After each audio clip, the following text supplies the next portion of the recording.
Čia Širvintų rajone esančiuose Kiaukliuose vieną dieną šviečia saulė, kitą pliaupia lietus. Tai žinoma kelia iššūkius statybos darbams. O liko vos 2 savaitės ir viena iš 3 projekte dalyvaujančių šeimų pravers naujų savo svajonių namų duris.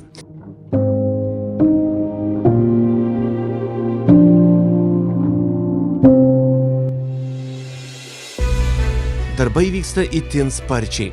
Prie namo sustojo įmonės Vesla autobusiukas ir šiandien komanda ant naujo namų stogo įrengs pačią moderniausią saulės elektrinę. Dominikai, kodėl apskritai verta turėti saulės elektrinę? Nes tai ekonomiškai apsimoka, greitai atsiperka, labai gera investicija. Kokių būna saulės elektrinių? Kaip išsirinks? Elektrinė labai būna visokių. Būna nuo ekonominio varianto biudžetinio, iki, premium klasės. Tai čia palei patį žmogų, kaip žmogus nori. Žinai, kaip aš visą laiką sakau, ne batus perki, batus panaudojai, gali išmesti tą saulės elektrinę, pasistatyti vis tiek 10, 20, 30 metų turi būti ant žemės, ant stogo ar ant žemės. O kaip greitai jau galim laikyti, kad atsipirko? Atsipirkimas, jeigu su AFOS kompensacija valstybės, tai gaunasi apie 2-3 metai, plus minus. Tai aš sakau, kad labai greitai atsiperka ir puikiai investicija. Ką patarė žmonėms, ką tada reikia atkreipdėmėsi tą tokį ilgalaikį daiktą? Kaip sako, ne batus, o rimtą jau ilgalaikį dalyką renkantis? Geras klausimas, tai sakau, visų pirma, tai reiktų atkreipti į pačias panelės. Tai yra saulės elektrinė, kas pagrindinė, paskui sekantis dalykas eina širdis, tai įtampos keitiklis, kitaip žinomas inverteris kitiem. Tai tie 2 pagrindiniai dalykai, o daugiau tai faktas reikia atkreipti ir pačią įmonę, kas tai darys tos darbus. Nes įmonių yra visokių, esam su visokiais susidūrusiais. Tai labai reikia atkreipti, kad kokybiškai labai gerai padarytų. Vesla nesvetimos aplinkosaugos problemos. Todėl, stebėdama, jog žemės ištekliai senka, bei matydama jų gavybos metu sukeltas aplinkosaugos problemas, įmonė vadovaujasi moto ateitį kuriame šiandien ir siekia įgyvendinti savo viziją, atsinaujinančius energijos šaltinius paversti neatsiejama kiekvieno namų ūkio ar verslo įmonės dalimi. O tam, kad klientams būtų patogu, siūlo visapusišką pagalbą. O Dominikai, jūsų įmonė kaip įmonė, kuo išsiskiria šitoj rinkoje? Šitoj rinkoje galiu pasakyti, kad esam tikrai vieni stipriausių, didžiausių. Turim išskirtinumą tokį, kad turim servizą. Tai servizą manau, kad turim vienintelį Lietuvoje, kuris tikrai yra, visuose filialuose turim savo servizo komandas, filialus turim 6. Ir bet kokiu klausimu, kad ir savaitgalį žmonės, jeigu kažkas atsitinka, jam su elektrinė ar su inverteriu, mes visą laiką labai operatyviai, greitai atvažiuojam, sutvarkom ir sprendžiam visas problemas.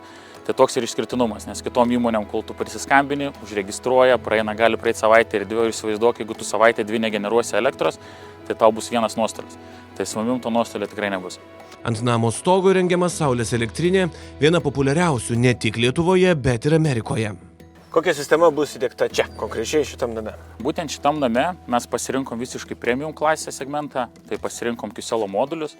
Tai yra numeris 1 visiškai visoje rinkoje, Amerikoje numeris 1, pas mūsų Lietuvoje irgi taipogi numeris 1, stiklas, Qcello Skutronas, G3 klasės, tai čia eina visiškai aukščiausio segmento. Ir aišku, parinkom Solaxo hybridinį inverterį. Solaxo hybridinis inverteris ateityje kas gerai, kad tu galėsi dasidėti energijos kaupimo sistemas. Energijos kaupimo sistemom taipogi bus skiriamos paramos. Tai čia tokį padarėm kompleksinį visiškai variantą, visiškai premium klasės segmento modulius ir premium klasės hybridinį inverterį. Šiame name diegiamos naujausios, moderniausios technologijos. Tam, kad projektą laimėjusiai šeimai gyventi būtų patogu, komfortiška ir ekonomiška. Visus darbus susijusius su elektra pastate atlieka įmonė City Light. Jos vadovas Donatas Čiulada mėgsta iššūkius. Todėl jų darbai neapsiriboja tik apšvietimo įrengimu gyvenamose patalpose. Sveiki, Donatai. Tai kuo užsiima jūsų įmonė? City Lightas užsiema apšvietimu nuo projektavimo iki galutinio įrengimo. Dažniausiai, aišku, mus galim sutikti komerciniuose projektuose, parduotuvėse, restoranuose, sporto klubuose. Šiuo metu kaip tik ne vieną tokį projektą darom. Bet savaime, aišku, kažkiek dirbam ir su individualių namų, kotedžų, butų įrengimu. Bet tai tokia kaip antrinė, sakykime, įmonės veikla. Pirminė yra komercinių projektų įrengimas. O kokius netikėčiausius esate įvykdę projektus? Netikėčiausi ir mūsų įmonėje gal labai tokie mėgstami, tai yra nestandartiniai visokie apšvietimo sprendimai ir idėjos. Tai esame daug prikūrę šviestuvų nuo medinių, iš santechnikos vamzdžių ar iš dar kažko, tai tam tikra rūšis dizainerių mus labai mėgsta, nes mūsų įmonė dažniausiai neatsisako kažkokio tai iššūkio. Mėgstam pagaminti kažką, ko nėra parduotuvėje ir dizaineris tuo metu būna pasimetęs, kad jis nežino, kur daryti, bet turi kažkokią gražią idėją.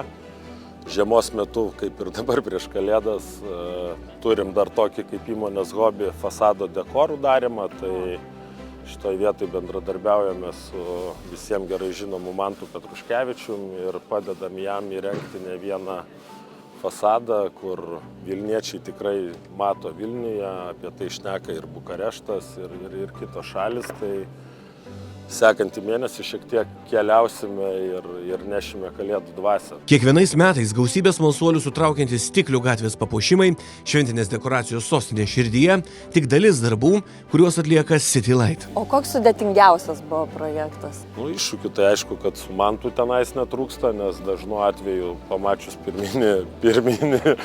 pirminį maketą, ką mes darysim, tai atrodo, kad tai neįgyvendinama. Jeigu ten pamenat, prieš porą metų Patsuose, tai 2 tonos eglučių kabėjo žemyn galva žmonėm virš galvų, iš vazonų stovinčiuose medžiuose. Tai Jūs neįmanoma paverčiat įmanomu? tam tikrą prasme taip, nes aš šventai tikiu, kad neįmanomų dalykų nėra, yra gal per mažai noro. Namo vidus taip pat keičiasi greitai. Kaip matome, nuo paskutinio karto esam pasistumėję visai neblogai į priekį. Yra pilnai užbaigtas stogas, matome montuojama saulės elektrinė, ruošiam dėti dekorą. Esam sumontavę valymo įrenginį, sujungtas pilnai visas nuotekas, turime vandenį, šildymo sistemą išskyrus katilą, kuris bus montuojamas po grindų padėjimo. Tai ką, einam pažiūrėti, kaip keičiasi mūsų, bet namas. Iš tikrųjų ėjau ir apšalau, nes tai, ką matėm su Ignu po deginimo, tai, ką mačiau dar tik tai karkasą, kur laidų daugybė, dar labai sunku buvo pamatyti patį namą, o dabar jau matau tai, ką mačiau architektų gildijoje. Tai taip net šiurpuliukai eina, bet atrodo reiktų šokinėti džiūgaut, bet toks net apšalimas, kad atrodo net visai kitas namas. Ir kad tai yra realu, kad visgi per tokį trumpą laiką įmanoma pastatyti tą namą.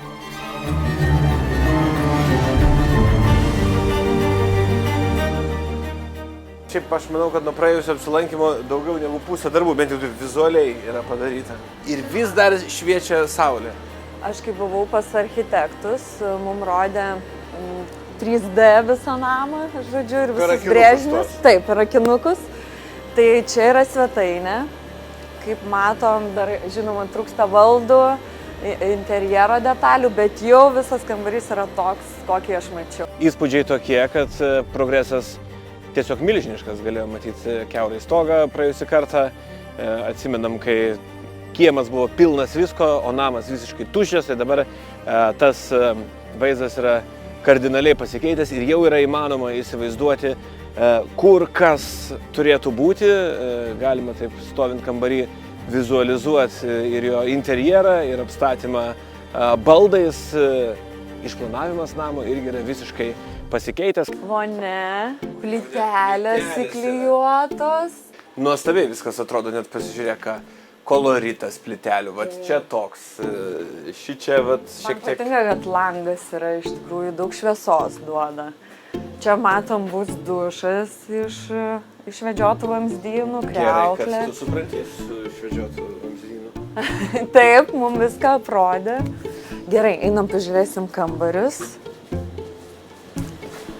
Taip, čia turime, jeigu neklystu, vieną iš vaikų kambarių. Čia ir man tokio užtektų šiaip. Aha, tikrai erdvus kambarys. Nežinau. Atrodo, tas namukas mažas, kai pirmą kartą apsilankėm, bet šiaip tos erdvės tikrai pakanka. Yra taip ir jaukų, ir erdvės yra. Ir aš pastebiu, kad šiaip labai šviesus namas. Taip. Saulė šviečiant, Dideli visur yra langai. saulė. Aš kažkaip tikiu, kad tikrai spėsim. Vytautas taip tvirtai sako taip. Tai manau, kad viskas yra įmanoma ir Kalėdų stebuklas tikrai įvyks. O kad tikrai spėtume laiku, reikalinga visokiojopa pagalba. Todėl projekto idėjos autorius įmonės turiužala.lt vadovas Vytautas Binkauskas nusprendė pakviesti pasidarbuoti ir mus, vedėjus. Labas Justina, labas Ignai. Kaip galvojat, ar pakankamai greitai judam su darbais? Tikrai greitai. Nu, nežinau, jeigu man savom rankom reiktų judėti, aš šiek tiek lėčiau sudėčiau. Tai vat, mes Vieno pasitarėm- kambario būtą esu remontavęs tik tai gyvenime, tai apie pusmetį. Mes pasitarėm su komanda, kad reikia papildomų vatų rankų ir galvom, gal jūs šiandien truputį prisidėsit ir mums pagelbėsit. O, Čia kaip dažyt? Tai yra Taip. vat priemonės, pasižiūrėkit, kurios jums labiau tinka, ar jos tinka, ar netinka. Tai aš jūs palieku, jūs darbuokite. mus palieki? Taip, o aš einu kitų darbų. palauk, dar pabūk Vytautai. O kas čia yra? Čia su spalva. Aha. O, Ne, palauk, nespalva. čia juoda. Oi, balta. Oi, tas dažų kvapas. Balta. Nepraeinam pirmą. Vytautai! Kaip sekėsi mums dažyti? Aš manau, kad neblogai. Mes su Ignu esam tikrai gera komanda, kai suprantam, su kuo dažyti ir kaip viskas veikia. O jeigu rimtai, tai iš tikrųjų sunkus darbas ir suprantu, kad profesionalai dirba tikrai labai sunkiai ir labai greitai ir tikrai išmano savo darbą, nes jeigu neišmanai, ką darai, tai tikriausiai taip ir darai darbus kaip mes su Ignu. O čia kas gruntas yra, kas čia yra? Čia nieko jai sulaužysi, ne? O kas čia yra? Milteliai. Cemento pagrindo plytelių siūlių glaistas keraminėms ir klinkeriniams plytelėms. Tai kad čia plytelių nėra, tai ką man tas glaistas reikalingas? Vedėjai neskaito, kas yra parašyta instrukcijoje ant dėžučių. Dėl to pradžioj bandė atidaryti pakuotę, kur yra plytelių tarpom fuguoti. Bet kai pasiskaitė instrukciją, suprato, kad dažai yra visai kitam kibire. Vykdant bet kokius darbus labai svarbu skaityti etiketes ir tiksliai žinoti, ką su kokiamis priemonėmis daryti. Meistras plytelių fugavimui skirtą mišinį naudoja pagal paskirtį ir baigia paruošti vonios kambarį tolimesniems darbų etapams. O mes imamės dažyti kambario sienas. Čia yra volelis, tai yra volelis, o čia yra dažų vonelė. Ir reikia įpilti. Aš galiu tai pamirti? Ne, negali. O kaip aš dažysiu su tuo, reikia įpilti? Reikia įpilti, ką? Pilk.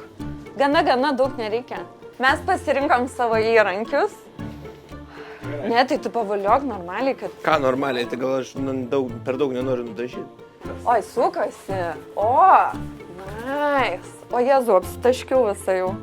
Jo, patys kalti, kad neapsirengiam. Bet nu ką, reikia aukotis. Gal tu nori šitą didesnį? Ne, bet tai pažiūrėk, tau tai kažkaip pas mane kaip paveikslas. Nu, man geriau, gal nori apsikeisti įrankiais. paskui taip. Na taip, vadlink. Plintusus esu sukęs, paskui ant tokios nupjautos sienos, nugriautos pusės sienos yra tekę baro stalviršį irgi pritvirtinti, sofą surinkti. Nu ir man atrodo virtuvinį komplektą, kuris jau surinktas tiesiog pastatyti. Tai vat tokie panašus darbai. Nu gal dar ten mažumėlė tokie vienas kitas, bet kažkaip tie įgūdžiai čia ne kaip važiuoti dviračiu. Jie išnyksta, nudažyti anuomet nėra tekę, niekada nėra tekę. Tai taip, jeigu čia jau kažką tai reikėtų atlikti, kaip suprantu, mums vis paruošia kokių nors užduočių arba paruoš kokių nors užduočių. Tai ganėtinai sudėtinga kažkaip taip smegenis sujungti su tuo veiksmu. Paskui galima perdažyti kažkaip tai, ne? Ne, aš manau, kad mums puikiai sekasi. Dirbam ir mes. Tavo ir mano. Ir nėra lengva iš tikrųjų. Tai pas tavę tai ten bent rėžių tu nesimato. Prie visų šitų darbų davėm užduotį ir mūsų vedėjam, kad ne tik stebėtų ar būtų to dalimi, tai šiandien gavo volelį ir dažų ir pavyko jiems išdažyti puikiai vieną sieną. Kaip matot iš rezultato, tai freska. Aš tai matau iš rezultato, kad Justina tikrai darbavosi darbus. Galime prie sekančių darbų. O dar turim? Neturim. Pagalba visuomet reikalinga, name vienu darbu mažiau. O kad statybos vyktų saugiai, patogiai ir sparčiai, pasirūpino įmonė Storent, Rental Equipment Experts. Prie namo stovi jų pastoliai, daiktus galima pasidėti statybinėme namelyje, nedirbant teritoriją saugo jų atvežta tvora, o kambario viduryje drėgmę traukia Storent atvežti drėgmės surinkikliai ir kita reikalinga technika. Storent, statybinės technikos nuomos kompanija, jeigu taip labai oficialiai, tai mes nuomojam statybinę techniką. Ne tik technika, bet ir smulkia mechanizacija, sakykime taip. Tai gali būti nuo kažkokio plaktuko iki didelio ekskavatoriaus. Iš principo esam nuomos kompanija. Mes stengiamės turėti kuo platesnį spektrą įrangos, kad bet kas, kuris paskambinės dėl įrangos nuomos, mes ją galėtumėm pasiūlyti. Tai ir tas pats atskilimo plaktukas, ir perforatorius, ir suktukas, ir mini ekskavatorius, ir statybinės pastolius arba netgi aliuminį bokštelį. Taip kad labai platu ir praktiškai dėl to ir dirbam su plačiu spektru žmonių. Įsinuomoti reikalingos įrangos čia gali ir įmonės, ir privatūs asmenys, kuriems prireikia keltuvo, grąžto, pastolių ar kitų priemonių tvarkantis buityje. Storent nuomojama įranga prieinama visoje Lietuvoje. Storent Lietuva nuo 2008 metų, tai mes jau esam 16 metų. Esame pagrindiniuose Lietuvos miestuose, tai Vilnius, Kaunas, Klaipėda, Šiauliai ir Panevėžys. Taip, žiūrime plėtrą, žiūrime į kitus regionus, bet šiai dienai esame šituose miestuose. Ta prasme, mūsų lokacijos yra pagrindiniuose miestuose, bet mes aptarnaujam visą Lietuvą. Taip kaip mes esame ne tik Lietuvoje kaip Storent grupė, taip pat ir Latvija, Estija, Suomija, Švedija. Tai kiekvienoje šalyje mes aptarnaujam visą bendrai šalį. Tai jeigu norim Lietuvoje išsinuomoti pabradėjai, kažką tais susisiekė su mumis, mes pateikėm pasiūlymą ir tuo pačiu mes pateikėm pasiūlymą nuvežimui ir parvežimui. Taip kad be problemų galime nuvežti ir į Pabradę, ir į Pagėgius, ir į Tauragę, ir visur kur. Įmonė Storent Rental Equipment Experts, sulaukusi kvietimo prisijungti prie projekto Svajonė kvadratu, svarstė neilgai. Reikia visada žiūrėti, kuo gali būti naudingas ir kitiems žmonėms, kuriems reikia pagalbas. Tai Storentas tai yra ta kompanija, kuri yra atvira. Mes ne pirmus metus jau dirbame su sporto renginiais, tai irgi ten partneriaujam. Taip pat su miesto tam tikrom šventėm. Tai ir tokie renginiai kaip paramos arba kažkokie tais socialiniai projektai mums yra atviri. Taip kad mes norime būti visur. Ir statybos sektorėje, ir statybos aikštelėje, bet ir tokiuose projektuose kaip Svajonė kvadratu. Aplink namą reikalinga ir tvarka, todėl įmonė Turiužala.lt rūpindamasi aplinkosaugą tvarkosi ir aplinką ir rūšiuoja visas statybinės atliekas. Be viso to, kad turim nemažai darbų viduje, taip pat dar liko sutvarkyti gerbuvį, išvežinėjom likusias statybinės atliekas, kurias visas rūšiuojam ir pridavinėjom etapus. Tai nėra, kad pasistatom konteinerį ir darom miksą, tai yra šiltinimo medžiagos prie šiltinimo medžiagų, betonas prie betono, atskiriam ir tvarkingai viską išvežam. Išrūšiuotas statybvietės atliekas išvežti mums padeda Ukmergės autobusų parkas, kuris parūpino konteinerį ir suorganizavo šiukšlių išvežimą. O išrūšiuotas statybinės atliekas priima Vilniaus apskrities atliekų tvarkymo centras. Ir kaipgi be netikėtumų. Atėjus laikui dekoruoti pastato išorės sienas, pradėjo pliaupti lietus. O drėgmė ne tik, kad nepagreitina proceso, tik viską pradėti iš pradžių. Įmonės Labasta vadovas Laimis Bačiulis ramus. Jie per daugybę darbo metų susidūrė su ne vienu iššūkiu, todėl ieško sprendimų, kad namo statybos būtų baigtos laiku. Sveikas, Laimi. Pasakyk, ką tu čia pasidarei per būrės? Na va, sakykime, sulaukiam tokių orų prastų, kad nenori tenka apsisaugoti, nes negalima dirbti tokio darbo ant lietaus. Visų pirma, ypač armuojant, dekorą dedant, turi apsisaugoti nuo atmosferos visokio poveikio. Nuo lietaus, nuo tos pačios ir saulės, kai būna vasara labai karšta, negalima tokių darbų dirbti. Turi pavėsyje dirbti, jeigu saulė būna, o jeigu lyja, jau apsidengti turi. Tai dabar kuriame etape esi? Mes jau dabar dedame pačią apdailą, tą vadinamą dekorą. O kokį dekorą parinkot, kokį dedat, kuo jis skiriasi? Šiuo atveju dedame silikoninį dekorą. Jis yra atsparus atmosferos visokiems poveikiams. Lengvai atsiplauna, sakykime, nes būna vis tiek apdulka jisai nuo žiedadulkių visokių, tai tuo pačiu kerkeriu galima nuplauti. Atsparus drėgmei. O jeigu jau prieinam tokį momentą, kad tiek paveiktas aplinkos ir nebeatsiplauna, ar įmanomas jo perdažimas, ar jau reikia naujai dekoruoti? Ne, naujai dekoruoti nereikia, tiesiog mes vėlgi jį nusiplaunam, tada specialių gruntų užgruntuojam tą fasadą ir tada norimą spalvą padengiam kokią. Galima, jeigu jau būna atsibodus tą spalvą, pasirink kažkokią kitą. Prieš tai įmonės Labasta komanda sutvarkė langokraščius. Dabar apsidengia pastatą, kad galėtų sausai ir sparčiai dirbti, tęsia namo dekoravimo darbus. Tai kiek jau esate to dekoro pasidarę, kiek liko ir kada jau galėsim pamatyti tą galutinį vaizdą? Šiai dienai mes jau pusę namo pasidarėme dekoro to, dar porą dienų ir pasibaigsim tą namą mes. Džiuvimas, sakykime, irgi, jeigu dabar, kai taip yra drėgna jau, jisai ilgiau džiūna, bet kitą savaitę, manau, jau jį atidengt galėsim. Tai kitą savaitę galėsim daryti tokį iškilmingą atidengimą ir nufilmuoti galutinį namo vaizdą.